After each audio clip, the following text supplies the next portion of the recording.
Good evening, everyone. And the day has come where, we all have been waiting for since a long time. It's the anniversary special episode of Leadership Spotlight series with Positive Vibes Consulting.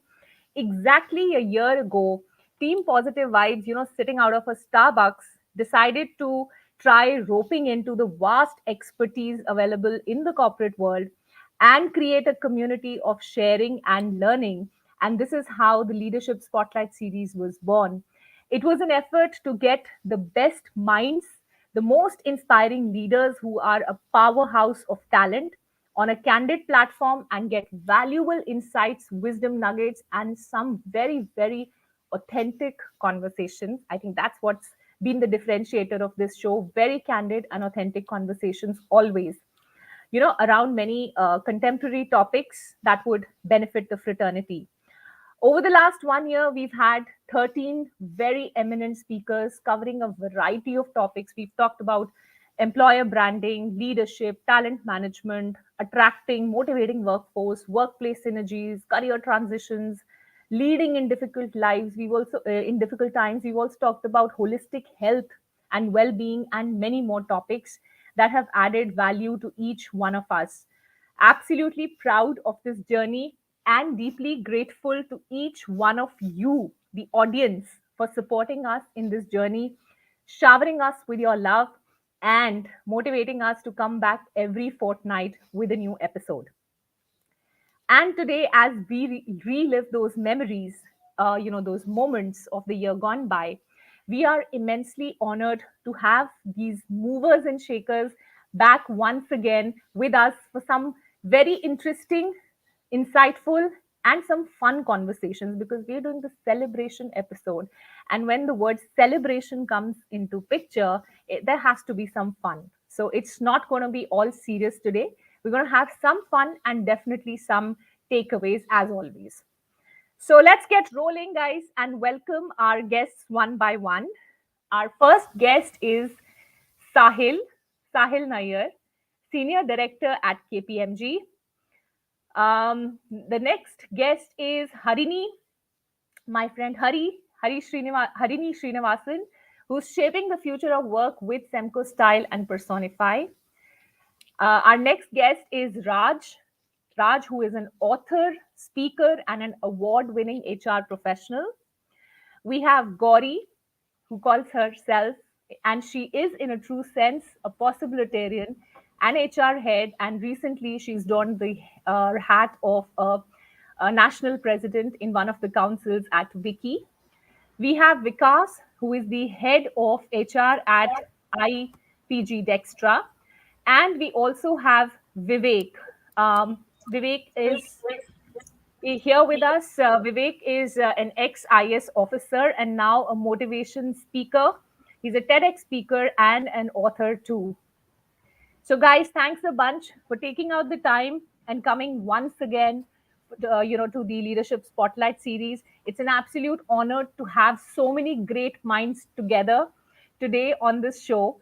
And before we begin with all the serious stuff, like I said, this episode is not going to be just about the serious stuff that we all keep talking about, but we're going to have some fun.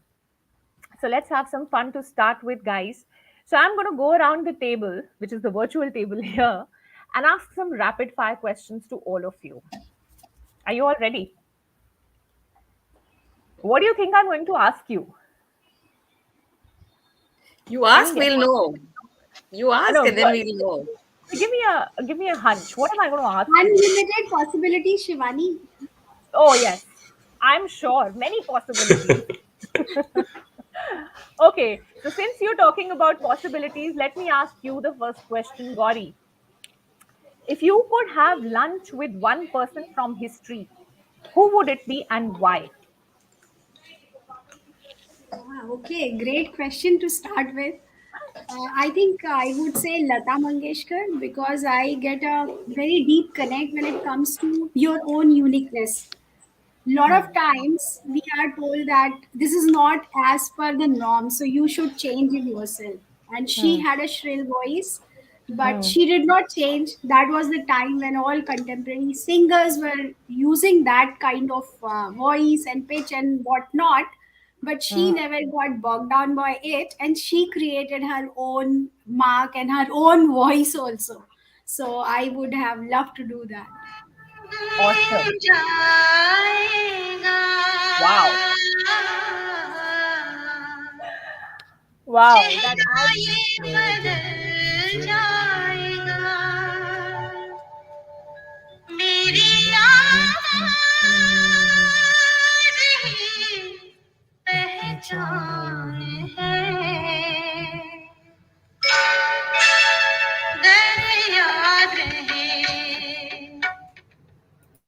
awesome. That's a beautiful note to begin today's session with such a melodious voice of the Nightingale of India. I mean, somebody who really, really, I think, is an inspiration for so many people in the world. Thank you, Gauri, and it was really well, very spontaneous of you to, take the name of Lata Mangeshkar. Thank you. Okay. Let's move on to the next question, guys. Whom should I pick? Okay, let me pick Vivek. Vivek Atre, if you were given the option of going in a time machine, where would you prefer going? To the past or to the future? And why? Vivek, have you already sat in that time machine and gone? Where are you? We're looking for you. You're on mute. Okay, while Vivek comes back sitting down in that time machine, let's move on to the next question to Vikas. Vikas, what are those things that you think you're too old for, but you still enjoy? Shivani, I'm going to get you for this one. Not old for anything, not too old for anything, to be honest. Okay, But wise. Let me rephrase it. Things that you consider you are wise for, not old. Sorry, my bad. no, but to answer that question, I think the fact that I have two desserts whenever I have a dessert is something I shouldn't be doing. I know that, and my wife hates me for it. But that's what's the Are you ritual, sure really. Are you sure she only hates you for that? Oh, that's one of those reasons. Okay. Good to know that. Good to know that. Okay. Awesome. So it's the sweet tooth. Oh, Okay. totally. Good. Good. Okay. Let's move on to Hari. My friend Hari. We did a brilliant session on storytelling by the Shiva Hari series, which we hope to revive again this year.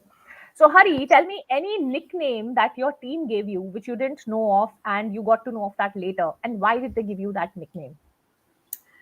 Well, actually, the nickname which my team gave me is something which the world knows, which is HS Express. But there is a precursor to that which the world does not know, and that was the original nickname. And then the HS Express was a refined version. The original nickname was Bullet. Bullet. The reason, Bullet. The reason why I was called the Bullet is I have a razor sharp focus. If I have to get something done, it gets done, and there's a speed with which I take care of things. And this was the stated reasons, but I'm sure the hidden reasons were that I can destroy. So probably that was what it was. So it was Bullet. Bullet later got redefined to HS Express, and that's now become. It's not a secret at all. But I love that gift from my team. Awesome. Nice to know. Remind us not to get on Harini's wrong side. Yeah. Yes. Absolutely not. But it's good to know the context behind the HS Express. When I first saw it on LinkedIn, I was like, HS Express is something very unusual, and I would definitely want to know that how did you think of something called HS Express, and now and then the credit goes to my team entirely. But imagine if it would have been Bullet. Hashtag Bullet. While Bullet is what they told me, I have a suspicion it could have been Bullet Rani or something like that. I'm sure. Not bad, huh? Hashtag Bullet Rani. Okay, that calls for a new series on Netflix, I guess. Okay, moving on from Bullet Rani to our dear Raj. Raj, koi funny boardroom incident bataएं. Any funny boardroom incident that you can think of in your career, anytime, any stage. I think boardroom incident, funny to nahi, but there was a lot of learning in one of the incident way back in 1999. So at that point in time, emails were coming up. I think it's 97, 98.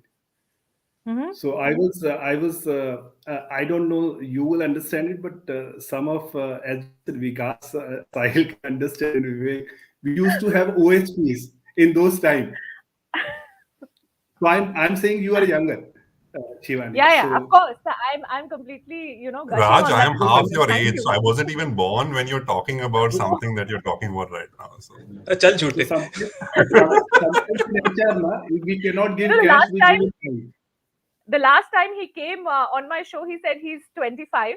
Now he's saying he's half of Raj's age. So what are we supposed to think, Sahil? You please reveal your correct age after This Raj is shares. 50, I am 100. Okay, Raj, So, go on. The OHP. Yeah, okay. I know the So, OHP so also. OHPs, Hmm. so it did not come out. So after third slide, it got stuck. Hmm. And in those time, computer also used to take time early morning. It's a winter morning, and it was a board meeting in my previous organization, GE, and Mm-hmm. managing director and people from Netherlands and lot of large gathering. And Mm-hmm. my boss was there, Hmm. and he called me from the reception. And this is Hmm. where you see this building, Cyber Park now. That's where our Hmm. office was. And he Hmm. said, Raj, what happened? I said, so it's only 3 slides has come out of 40. And fourth one has got stuck. So he says, come over, bring the Hmm. three. And the first one was just the first introduction slide and all that. So Hmm. I gave him 3 slides and he was holding the door. And there were 40, 45 people in the room, big room. Hmm. I Hmm. haven't seen even a bigger, that kind of a room in hotels also. Hmm. And my MD said, Raj, do you know, we have waited for you for 10 minutes and we are roughly 40 of us and 400 minutes. Hmm. And I was very young, I'm 22, 23. And before I could open my mouth, he said, Raj is the best speech maker in this organization. Guys, I'm sure it will be worth the while. Now, after some time, I gave the remaining OSPs through Hmm. the secretary in that office. But when Hmm. my boss came out, he said, congratulations, Raj. It went very well just because of you. Hmm. And I told him, boss, do you think I'm a politician, son? So you don't need to be nice with me. What if, it will not have come out, those three also to start with. Then he said, Raj, shame on me then. Then I cannot present without, those OHPs. It's not about you. And why should I be angry with you? Because I know you should have started. You were there yesterday till late evening, and generally we never used to work after 6 in those Hmm. times. So nobody used. You were here till 10 o'clock, and I'm sure that you would have started early. And I Hmm. know that you come from bus. And I said, yes, I did start early, but somehow, it got delayed. So he said, I Hmm. trust you. I think that incident had left imprint on my mind that how do Sure. you remain in control in such a, Yeah. and that was the Pressure. very first I saw that boss of mine wearing coat and tie, uh, you know, after working 1.5 years with him. So it was such a big meeting for him, Hmm. and he was so calm. So that Hmm. has rubbed on me over a period of time. So it Awesome. was a great incident that I could share. Awesome. Over to you. Thank you for sharing that. Thank you. It's these incidents like this, especially when we goof up in a big meeting, like an important meeting, and I think it has happened invariably to everyone. That we do all the preparation, we are all ready, but something or somewhere, either technology or something goes wrong, and then if you're fortunate enough to find a leader who supports us, I think that leader leaves a great impression. I mean, a long lasting. I'm sure we're talking about 97, 98. It's been almost 25 years, and you still remember this, and you're quoting this on a session. It means it shows the kind of impression, the imprint it has left on your mind. So thanks for sharing this, Raj. Okay, Vivek is back from the time machine. Where did you go in the time machine? First of all, tell us that.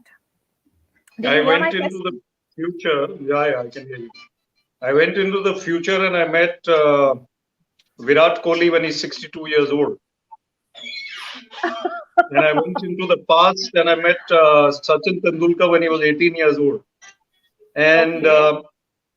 the biggest lesson that I learned from going ahead and back was that life and time wait for no one. And the thing is to make a mark while you're at it. And if you are marking your guard, and sorry, I'm using cricket terms, then prepare for a quick, snappy journey. Don't get too attached and don't take too long to do whatever you do. So value your time and value the time of others. Of course, today I'm at fault, but I think that time machine worked very well for me and gave me a lesson that life is fleeting. So make the best of it as you can. Awesome. That's very well put, I must say. So you've chosen, see, this is what happens now. You offer somebody something and you tell them you either go here or you go there. But Vivek goes both ways.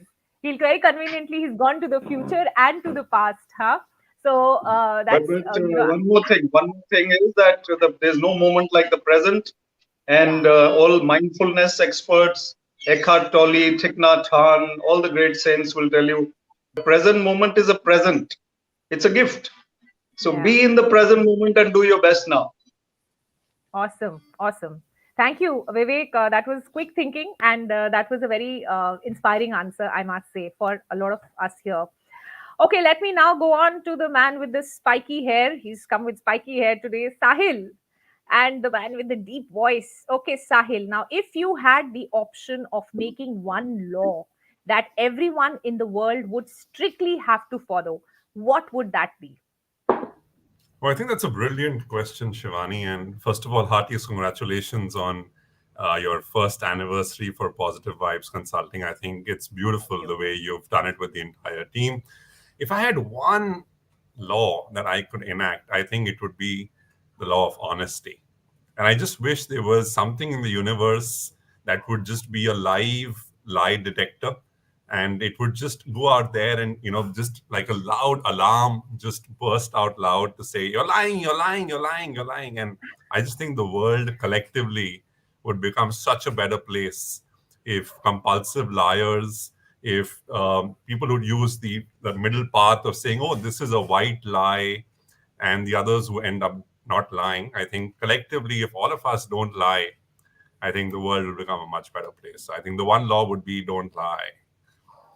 Don't lie. So it's a great idea for somebody who's wanting to do a startup. Have an app which can actually say that don't lie, don't lie, don't lie, and you know who to give the credit to for that if that app comes into picture. And I But think it's more importantly, Shivani, you should have something like this which it impacts your scores. The way you have CIBIL scores when you don't repay loans, you keep lying, it should impact your personality score. personality And then score. people will decide whether they want to work with you or not.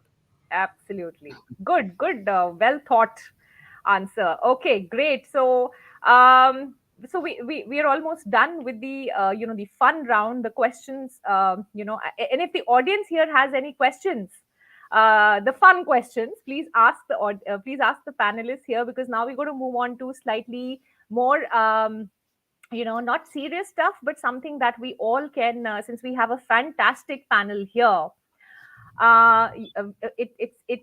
It definitely would make a lot of sense for us to ask very contemporary, talk about very contemporary topics today and get their views. Okay, my friend Mona Lisa says, Shivani, one question to you. How can people leave me? I thought I was the one who was, doing the rapid fire round. If you're asked to describe your professional life as one single color, what color would it be and why so? One, I like all colors. Okay, so I don't want to be like I don't want to be sort of partial towards one color. But if I was to say about my professional life, I would say I'd go with green, because green to me is something that grows. So in all my professional stints, in my in all the journeys, from whether I was in the corporate and now I'm in the entrepreneurial space, I see myself growing every day. So I would pick the color green, even though I don't like wearing green color. That's not my favorite color at all. But for my career, I would say it's green. Okay, great. Very good question, but Mona, thank you. Thank you for catching me off guard. Okay, let's move on to some insights now. We've been, hearing about something known as the Great Resignation. Okay, and this is something that has specially come up during this pandemic. So, Sahil, my first question is to you. To what extent have you experienced the Great Resignation? Do you think it is something that is more profound in the West, or are we equally impacted by it? So, what's been your experience since you're in a people management role? How's it been for you? Sure. So I think, Shivani, there's no shying away from the fact that a crisis of this sort, of this magnitude, has impacted the world at large, right? COVID-19 has been all pervasive, from the richest man in the world to the poorest person on the street. Everyone has got impacted. And it has been across geographies. So while that has been the variant as a going in position, I think fundamentally three things have really played out. One, historically, we've always aped the West, be it on fashion, be it on trends, be it even on stock markets, right? And therefore, the fundamentals of what I would call as a socio-economic drift, definitely the Indian subcontinent is aping the West. For two or three broad reasons. Number one, if you look at the entire GDP growth rate in an economy that is a lot more mature, in a developed nation as compared to a developing nation, the growth rate gets impacted. The ability of inflation playing out and the central bank, going out and printing more currency, thereby liquidating and moving money from the stock market to the bond market, typically would fundamentally play out even for human beings. So if you look at the larger socioeconomic landscape, bring it down to organizations or India Inc., and bring it down to an individual level, I think this has significantly impacted. But having said that, on the other end of the spectrum, I think what has been wonderful for a country like ours is people have really upskilled themselves. Be it industries that we know were into spaces that would be illegal or banned by the law, have diversified as conglomerates into large organizations, into confectionaries and many other spaces. And be it individuals who have realized that just knowing basic Java isn't enough. And I need to know Python, and I need to know R, and I need to know various other skill sets on the ground, which are going to help me in the new world. I think we've also read it where on the other end of the spectrum, while a lot of people have lost jobs, have become redundant, have really hit their level of incompetence. On the other hand, we have seen people sitting with 7 jobs working from home and moonlighting. And therefore, I would say the Great Resignation is in the center, in the epicenter, but different people are going to be responding to it very differently, basis their own value and their own skill sets, which is where organizations will also start seeing value. And not only just hire them, but even be willing to pay premiums on the kind of skill sets that come to the table. Right. Very valid points, Sahil. You brought a very different flavor, into this Great Resignation. I mean, I think you've covered the 360 view of this. It's not just, at one end of the spectrum, people are losing jobs, but people who've become redundant, who've not caught up with the times, people who've not adapted. And it's not just people in the jobs, I would say, it's even, entrepreneurs. So many businesses have shut down. Of course, some bit of it has got to do with the pandemic, but also because of the inability of people to adapt and do things differently. So I think what I get from your, point, from the points that you've made is that it's right there in the center. The Great Resignation is there. It's how people react to it. People with 7 offers, and that's a reality. I mean, people who are good, people who have made the most of upskilling in these times are the people who've really thrived. So completely very, very valid points. Thanks for sharing, Sahil. I'll move to Harini now. Hari, as a woman leader, do you feel that great resignation is gender biased? Do you think that this is a phenomena that is more common to women, or do you think it's got nothing to do with gender? It's irrespective of But gender, it's absolutely, happening.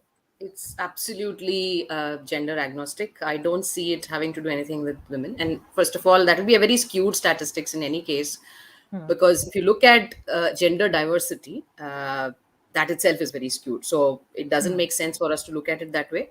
But my take on the Great Resignation as a entirety is that to me it is not looking like something where people have become redundant, or they don't see themselves as a piece of in the ecosystem. But Great Resignation is actually because people have now started to look at different possibilities. Probably the pandemic has put us in situations where we are thinking beyond the ordinary, looking at diverse possibilities, looking at different things.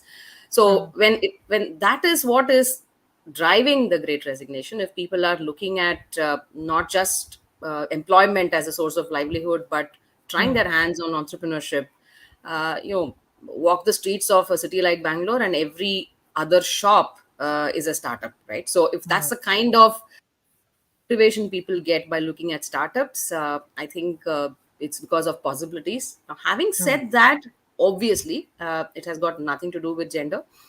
And I also don't, I have not even come across cases where women have taken this as an opportunity to quit their jobs and stay at home and put that as a reason and add to the Great Resignation. So I think it's absolutely gender agnostic. Okay. That's again a very interesting perspective, because usually the perception is that the more number of attrition that happens in an organization usually is the percent. If you see the percentage, it's usually women. uh, I'm saying generally that's the perception, but I think having said that, saying that the Great Resignation has impacted women, I would say uh, it's the same thing what Sahil said, that it's there in the center, whether it is male or female. It's how people have reacted to it and taken the opportunity. And the startup point that you said, yes, in not just in Bangalore, Harini, all I think all metros. I have so many friends who have now left very very lucrative jobs in the corporate world and moved to just get a flavor of the startup. I think that In culture is fact, really not catching up. even metros. Bangalore is Definitely. spearheading in that list. But it's very interesting to see again in the context of women, a lot of startups which are focused on rural tourism. That's actually it is headed by rural women. So it's not even in the metros, and that's a Yeah. very encouraging scene for us to actually see that startups in the form of rural tourism, which are actually led by women, are being spoken about a lot. So yeah, so in the Awesome. context of startups, I think women are there Leading. probably. Yeah. Yes. Okay. Thank you, Harini. Thank you for sharing your views. I'll move on to Vikas. Vikas, do you think it's here to stay, or is it just a pandemic-induced phenomena? And what can companies do to best survive this sort of wave of Great Resignation? What's been your experience? Sure, Shivani. So, clearly, I think my thoughts or my answer will really draw in a lot from what Sahil and Harini have collectively said.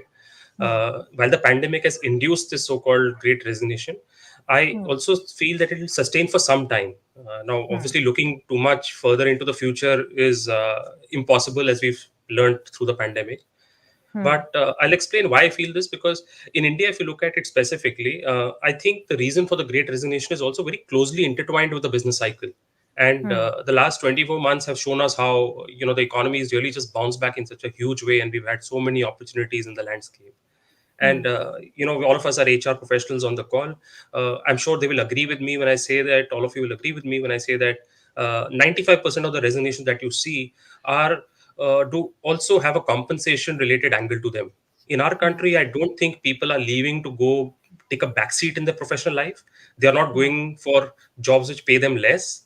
They are not leaving to go pick up a new passion or revive an old passion. They're pretty much moving to an organization which is able to give them maybe some little bit of more of what they want with a higher compensation. That clearly comes through, at least in my experience.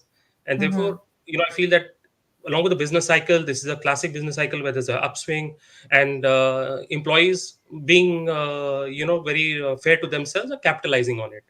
So it will be cyclical. Should the economy slow down in some way, we'll see a drop in resignations, and vice versa, right? To the second part of the question, I think what can companies do to survive this way? It reminded me of a very famous dialogue that I'm sure all of us have heard. फिल्में सिर्फ 3 चीजों की वजह से चलती हैं: entertainment, entertainment, entertainment, right? And I, being an HR professional, feel companies भी 3 चीजों की वजह से ही चलती हैं, and that is really listening, listening, listening. So if you listen to your people, solve for them on a personalized manner, I think your chances of survival increase. Otherwise, you could be the next dinosaur or the Nokia. Nice. Very different perspective, Vikas. What you said in the end just made so much of sense.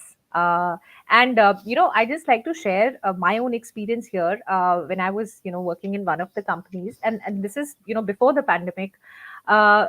There was a lot of attrition that was happening there, and people were resigning left, right, and center. And I think what worked then would work now also. The only thing we did was just sit down and listen to people and solve problems. That's all. And we were able to bring down attrition numbers like anything. People, at the end of the 2 years, people did not want to leave that company, even if we did not give them, the increments that they were looking on. So I would say, to your point of compensation, I would say yes, to some extent compensation matters, but what matters more is the listening that you spoke about. I think that somewhere takes a precedence on the compensation part too. But great insights, Vikas. Thank you so much. Okay, going to Gauri. Gauri, you're in the financial sector. Has this wave also impacted this sector? And what have you all been doing to sort of avoid this? Shivani, this is so amazing. Remember last year when we started this series and I had the honor to be the first guest, we had nowhere talking about, we had no idea that Great Resignation would loom large when we will be celebrating the first anniversary. But change is the name of the game, and that's what is happening currently. But for banking and NBFCs, it's not that Great Resignation came now. For us, it came when fintech came into picture. They came with a large bag of money, and yes, you rightly said you cannot win games with money. But what Vikas said is really true, that when you listen to people, when you customize things for them, games can be changed. So for us, what we had to bring into picture for banking and non-banks, because fintechs were already having an agile environment, they had money, we already discussed this entrepreneurship, they get to see it much more there. Things are so quick. So for, I think my personal mantra has been 5H, and the first thing would be high tech, because you need to give them the right tool. When fintech have everything in terms of technology, you have to do it too. So tools to support customer and tools for employee experience as well. Then comes the second H, which is health. That is very, very important today. And it's not only the physical health that we used to talk about earlier, but the 8 dimension of health, everything we need to take care. Customize it for people. One might require something which is physical, other might we saw how people, even they did not have jobs for 3 months. And then comes the harmony. As you know, when we don't have this brain and heart connect, there is no harmony between things.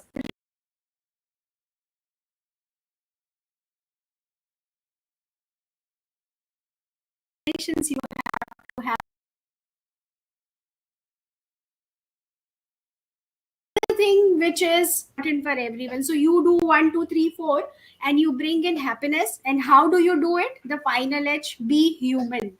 Treat people the way you would want them to be treating you. And also, if they have a requirement which is totally different from what you have heard so far, still listen to it and try to find a solution.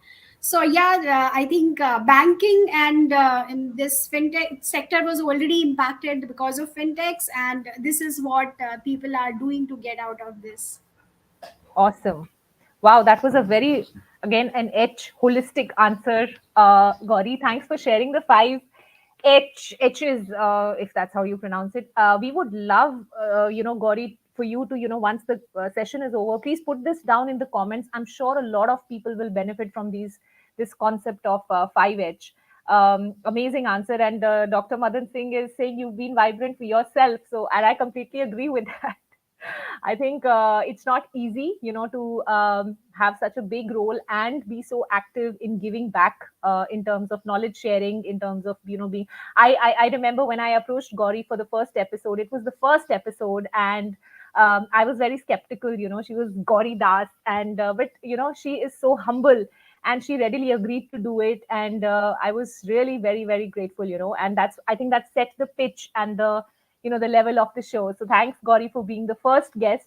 And yes, lot has changed. We started discussing from holistic health. We talked about holistic health at that time because I think we were all in the middle. We still are in the middle of pandemic, but I think it was too new a concept for us to be, learning to survive in that, in this whole craziness. So I think from there now, we are talking about great resignation. So change is the essence, I think.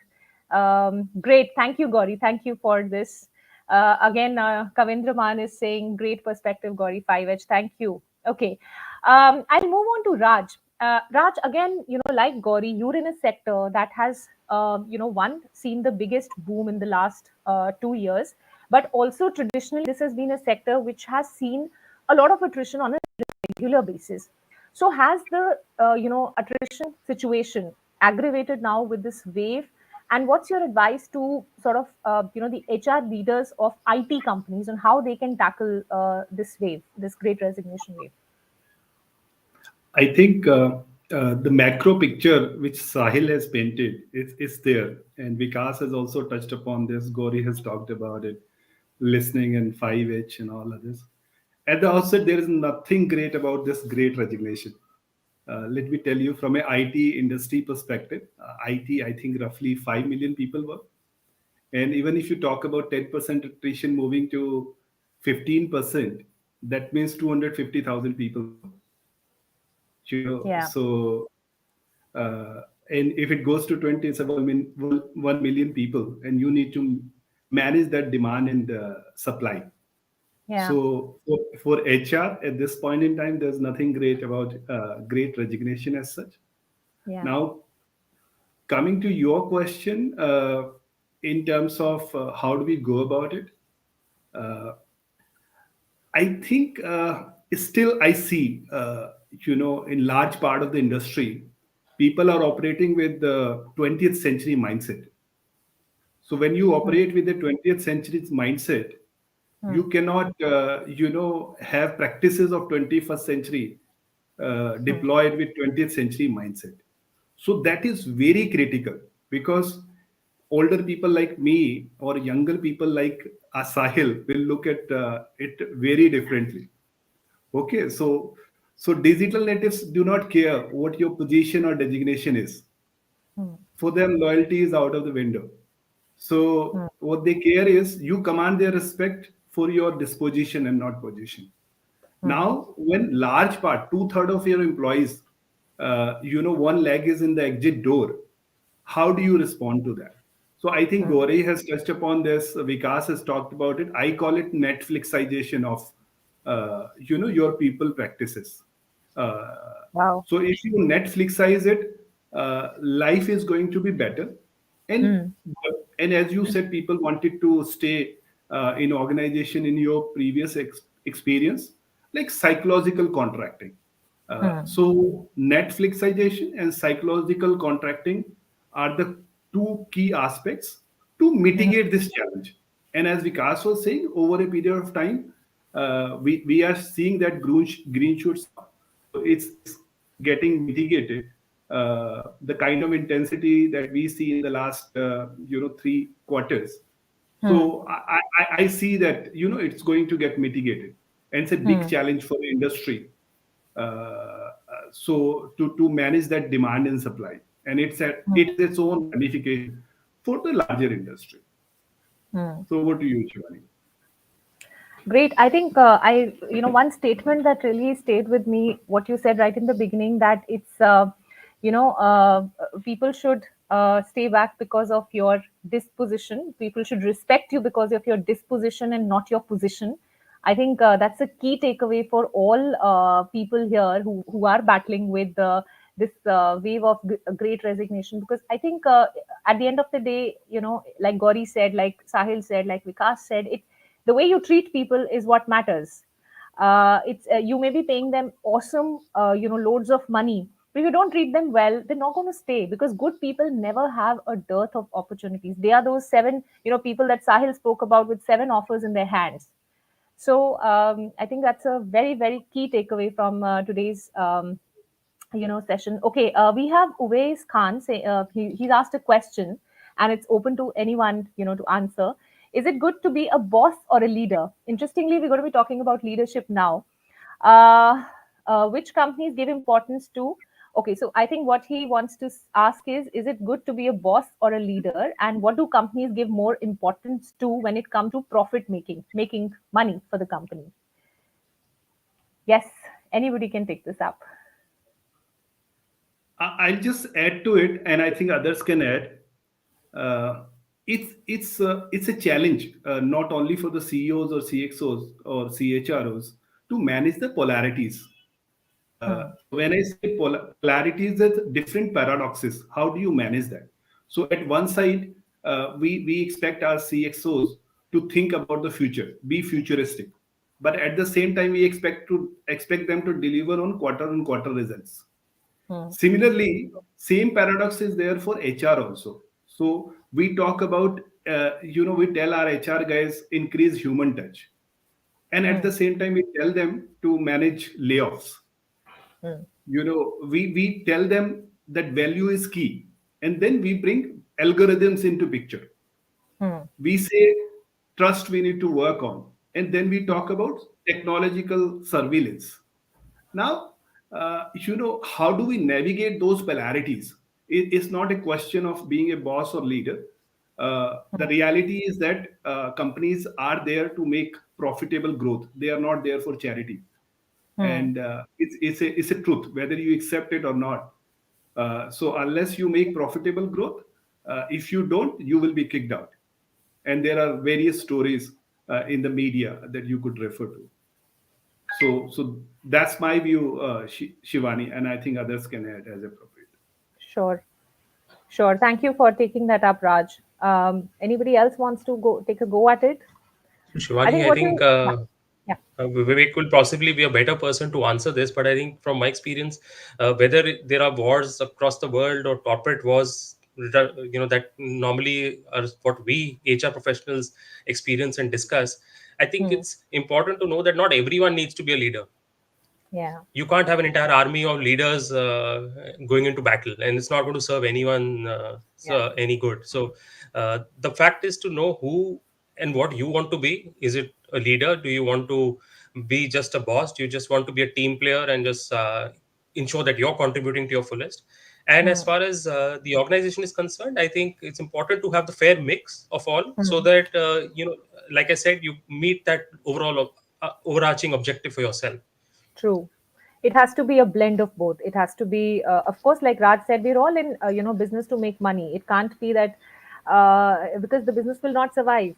People will not have their jobs if there is no money that the business earns. So I think we have to be a little realistic about it as well. It can't be all, goody all the time. Sometimes you do have to take that, dawn of a leader, but who's a compassionate leader, but at the same time, somebody who's a taskmaster as well.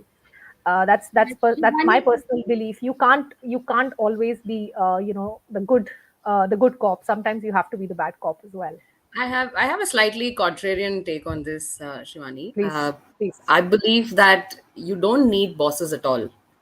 And profit is just a consequence. I don't think any organization should be focusing on profits. They should actually, if you're looking at true entrepreneurship, it's about adding value to the society.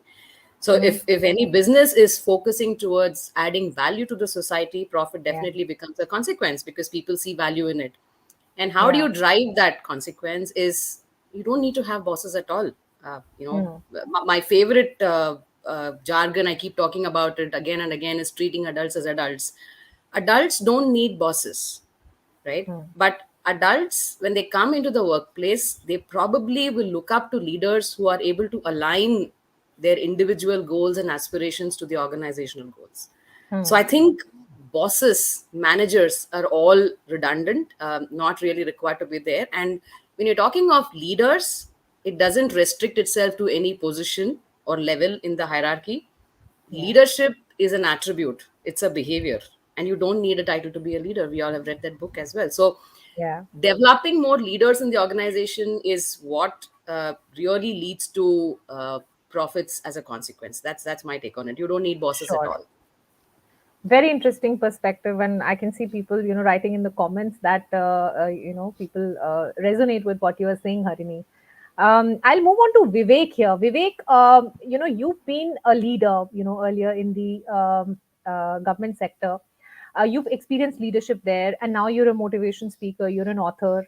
How have you seen leadership transitioning over the years? What is it that worked for leaders earlier and now it doesn't? How has the whole sort of topography of leadership changed over a period of time?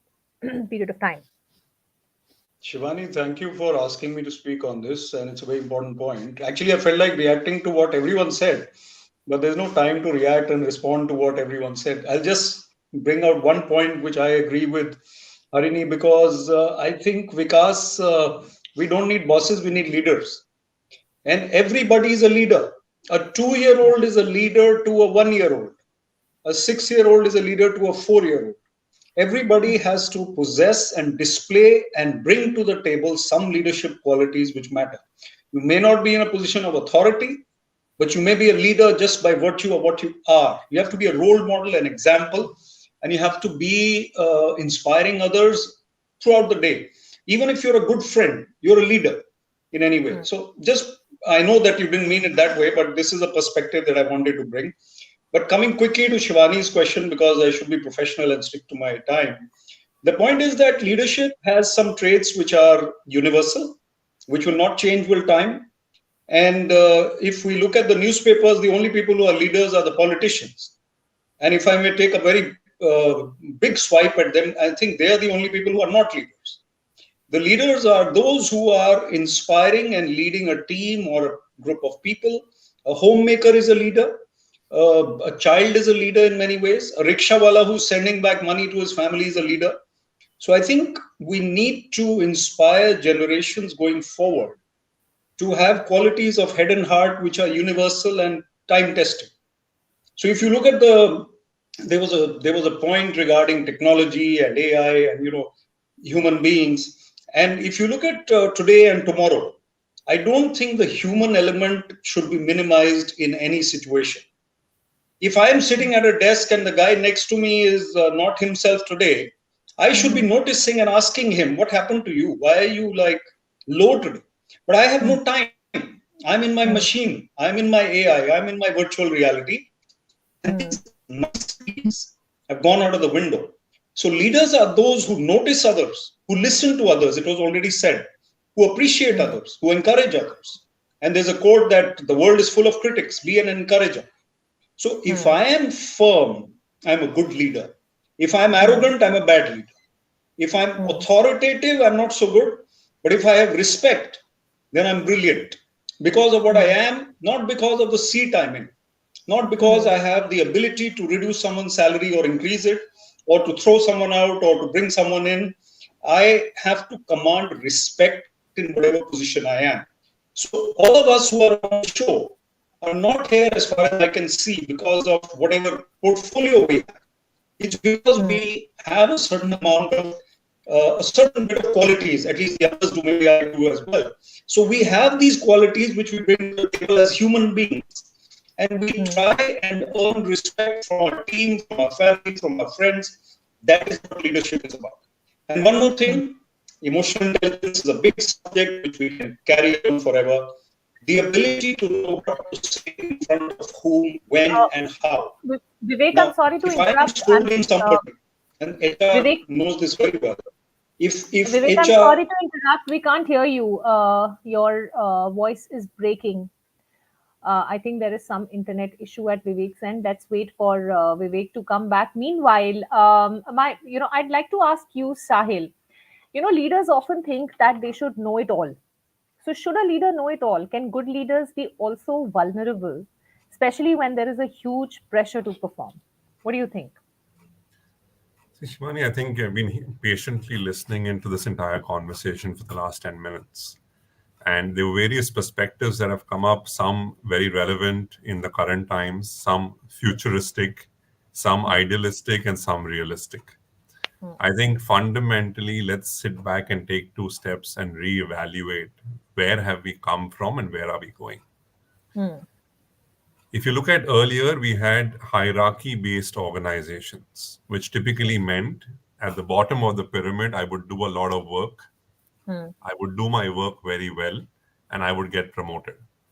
And as I got promoted, I would have juniors under me, and then I would be responsible for them to do their work well, which necessarily did not mean that I was a good boss or a good leader. What it meant was that I did my job well, I got promoted, and I kept moving up the ladder. Did I necessarily pick up people management skills? Did I necessarily pick up listening skills or all the leadership skills that you want to talk about? Maybe not. And thereby, as I grew in my leadership, when I say I mean anybody, as we grew in our leadership journeys, we kept getting promoted, we kept getting teams, but we kept learning the tenets of leadership as we grew. In today's world, which is a matrix organization, which is an organization where everyone is a leader, which is an organization where you have situational leadership, it is very important for the mindset to change. To also say that I may be at a certain level, but it doesn't mean that I will be the default leader. Maybe there is someone else who has worked on this project 20 times earlier, who knows it much better than me. And therefore, in the moment, I drop that title and I become a team player on something that is my strength. And I let that individual play the role of the leader. The third most important point, Shivani, is that, as your question was, it is not about seniority, it is not about tenure in the organization, it is not about age anymore. But have these fundamental transitions percolated into the corporate world? That's the question that all panelists can really answer. Because if you look at it fundamentally, where is it that we are having challenges? We are having challenges in, as Raj very beautifully pointed out, the polarities. I would take it a step further to say these are contradictions that we live with. Yeah. I have an open door policy, but when you come and tell me something, I want to only hear yes. Because if you say no, I'm going to say, you know what? Oh, this guy is anti-me. And anti-me means I'm going to impact performance ratings, so on and so forth.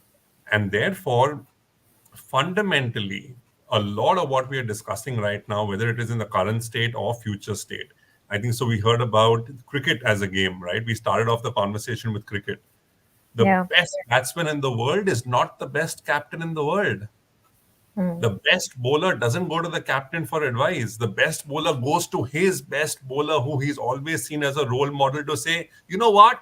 Should the next ball be an in-swinger or should it be a full toss? Because that is where he or she sees a role model. I'm saying she as well for the Indian women cricket team. And saying, does he or she see that this person can give me better advice because I don't need to go to the captain for this? And while the captain may be a designated leader, everyone is a leader in their own right.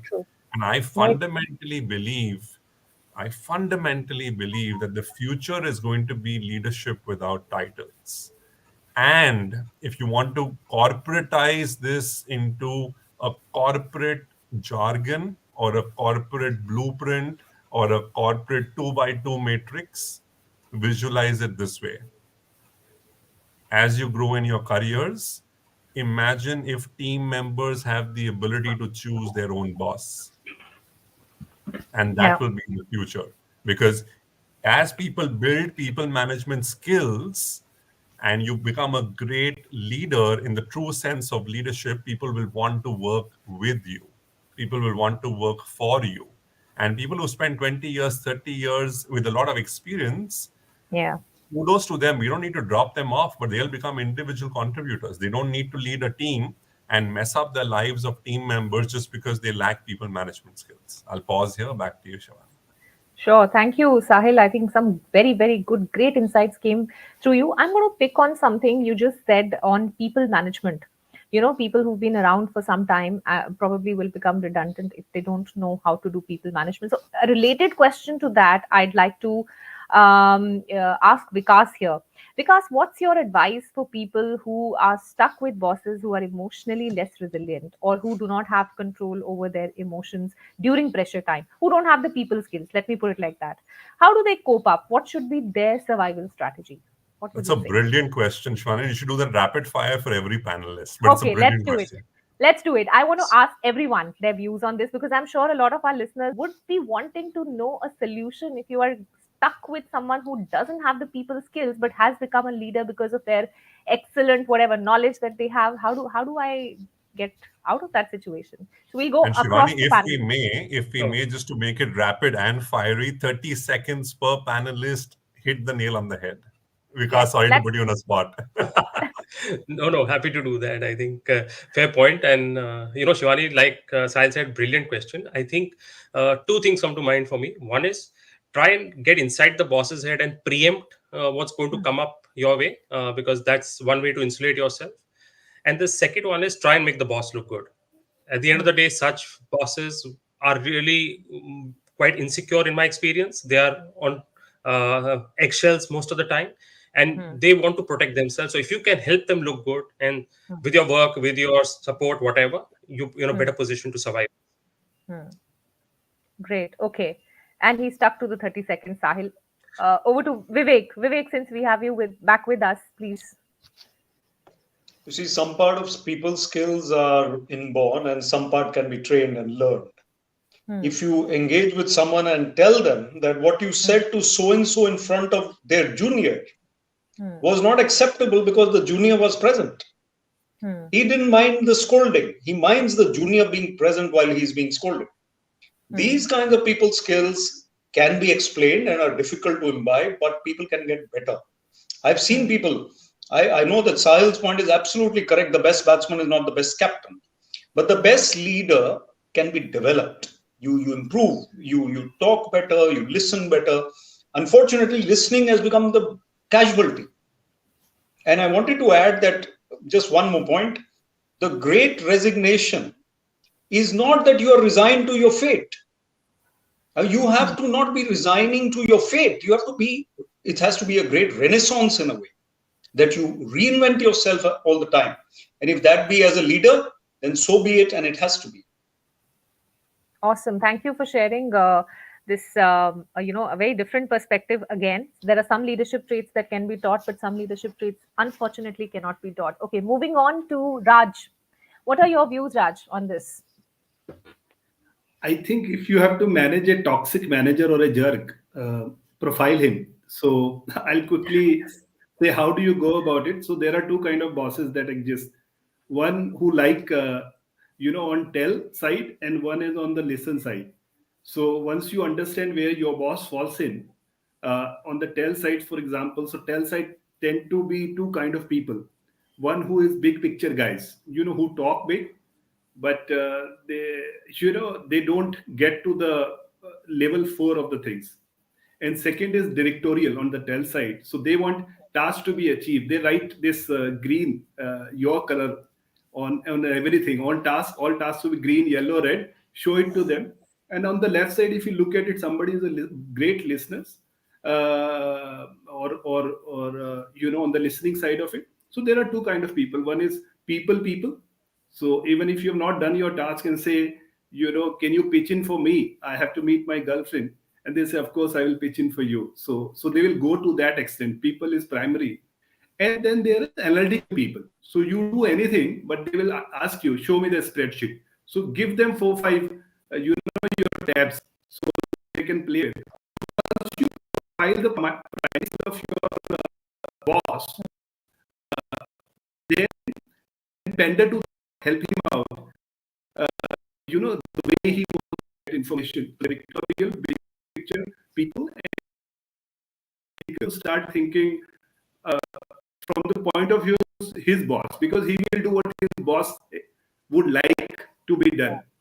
Right. So Yeah. these are two quick inputs in my 30 seconds, 30, 40 seconds, Shivani. Very nice perspective, Raj. I think the key is okay. I'll share my views at the end. Let me first move on to Harini here. Harini, what's your view?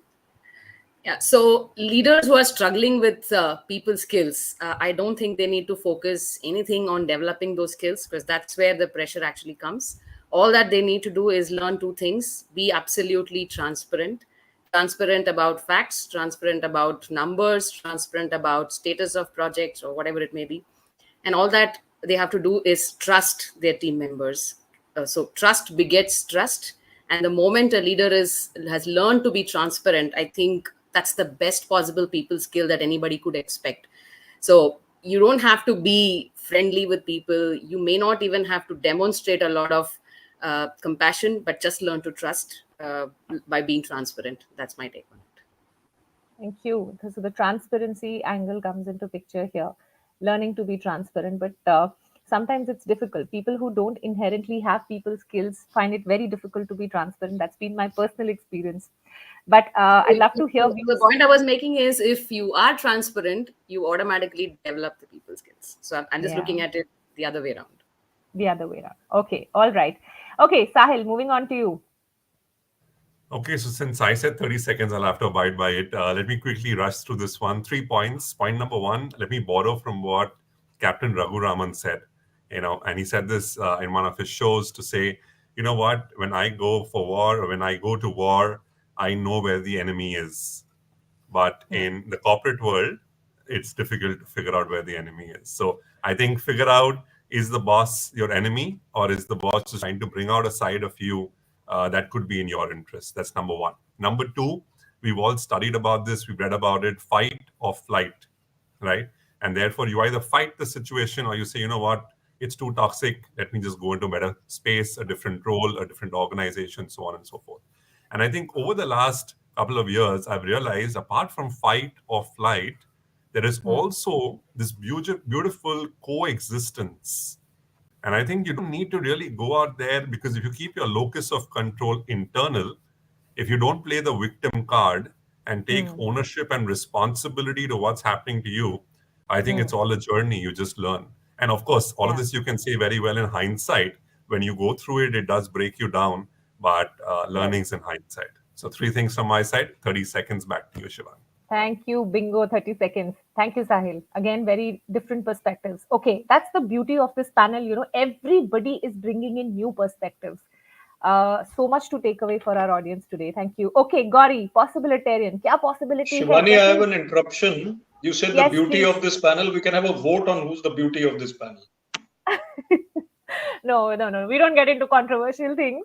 So I'll go back to Gauri. Gauri, बताएं कैसे एक बुरे boss को कैसे tackle करें? क्या possibilities हैं? Since you're the possibilitarian on the group, क्या possibility है? बताएं. ये तो शिवानी एकदम अमेजिंग है. इतने सारे आइडियाज ऑलरेडी आ चुके हैं. And in my own experience and also advising people how to tackle that boss, I have lot many more ideas now. But what has really worked for me, because I have tried many of these, some have worked, some have not, because it depends on person also, profiling, like someone said. So first thing that has really worked is confronting the person, but choosing the right tool for it. Don't go for 360 appraisal and say there to his boss or her boss that he does not or she does not do this. That is not the right way. So the right place, the right time, and data, like Harini said, data would be very important thing, because if you just go and say something, it would not work out. So that is on other side. And the second side, which I very strongly believe in, is improve your self leadership and improve your motivation, so you are not dependent on somebody else to run your life. You run your own life, be a self leader, and have the highest level of self motivation, so you are not impacted much. But yes, the last option would be flight or flight. Yes. Great. I think again, new perspectives here. I'm really itching to, share my views, because I have had, to go through something like this with a boss that I used to work for in the initial stages of my career. And so how I tackled it was, honestly, what Raj said, either you know, profile the person, get into his mind and all of that, you know, try and I think that's always worked, that, you know, you understand the mindset, the style, working style of your boss, and try and adapt if you can. That's there. If you can't, my experience has been, and I've seen this in organizations that I work, that people who don't have people skills, but the heart of the organization is in the right place, the culture is right, such people don't last for long. That has been my experience. Yes, if the culture is toxic, these people are going nowhere. But if the culture is good, if the management is good, such people will never last in an organization. That's why we see them frequently jumping jobs. And if they don't, and if the culture is toxic, they don't go. The last option is you go. For how long can you put up with someone like that? So that's how that I just wanted to share, since I've, you know, worked with a boss who was like that, so I was itching to share my experience. Great. I think that brings But us, Shivani, guys. what do you do? Sorry, Shivani, what do you do Yeah. if those people don't go, man?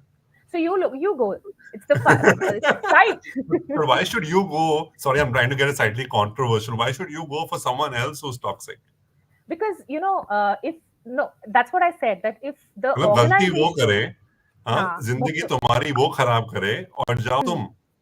वाह. if the organization is not doing anything about it, तो आप क्या करोगे? You can't. But why should the भाई, अपना organization peace do भी तो something? चाहिए. Huh? Sorry? What about our own their peace? Exactly. ये We offline all discussion have that. के लिए है. It's a Gauri, debatable why topic. would you let someone One else? Sorry, but let's have the big debate right here. Why would you want someone else to control your inner peace? Are you so weak? You know, It's the Sahil, last it's easier, option if nothing is working out. yeah, and it's easier said than done. When you are in that fire, it's very difficult to stay there for long, because you are looking at someone to help you, and if somebody What not doesn't able to break help you help makes yourself. you. What doesn't break you makes you. So that's a learning, but honestly, practically, when you're in that fire, very difficult to Yeah. follow. If somebody follows I it, would agree with that's the Shivani there. journey. Yeah. You know, only You someone who's always gone feel through it someone or is able to has experienced that firsthand will possibly be able to relate to what she's saying. And See, for but many that in the was a corporate learning. world should understand that, you know, almost at some stage in your 20, 30, 40 year career, you will land up in a situation like that. Don't lose hope. I think that's the message we should give them. And no one says that the place where you are is the best place, right? So if you're good, obviously the world outside could be a better place. So it's not a sacrifice that you're doing of yourself by being good. It's as simple as that. Yeah, and Exactly. Sahil, as they say, where to stop, knowing where to stop is also emotional intelligence. So have some. Absolutely. No, absolutely. I Okay, like the way guys. you put it, Gauri. I think we can continue, but it's been already 1 hour, 7 minutes, and we've gone 7 minutes ahead. But I think it's been an absolutely wonderful session. And if, you know, there was no time constraint, we could have gone on and on, because there are so many questions that I had on my kitty. But thank you, guys. It was a wonderful session. Thank you so much for taking out the time on a Saturday evening and coming for this show. It was an absolute pleasure to have you all. Thank you so much. And Thank to you, the Shivani. audience Thank here, you. thank you. And audience, thank you so much for joining us. We'll be coming back with the second episode and the grand, you know, the finale episode with the other set of people, of the speakers next week on Friday again. So stay tuned. Thank you, everyone. And again, the speakers, what a fantastic session. I think so many takeaways, really. And people are, you know, writing in the comments that it's easily one of the best you know, sessions they've attended, because they've learned so much from each one of you. So thank you for bringing that Shivani, with just one word, that it was a pleasure to be here. Fantastic panel, well moderated. But I'm particularly impressed with Sahil's Kabir Bedi kind of voice, Kabir Bedi, Hardik Pandya hairstyle, and his incisive views, which encapsulate whatever the rest of us are saying. So well done, all of you. Vivek, this one's for you. Catch. So he was sitting with that, you know, the moment. Pleasure to meet all of you. Really. Thank you. Super. Thank you so much. Catches win matches, as they say. So Vivek, that's one for you. Thank you, guys. Thank you, and have a great evening ahead, and have a great week ahead, and stay safe, guys. Thank you. Bye-bye. Bye, everyone. Thank you. Bye.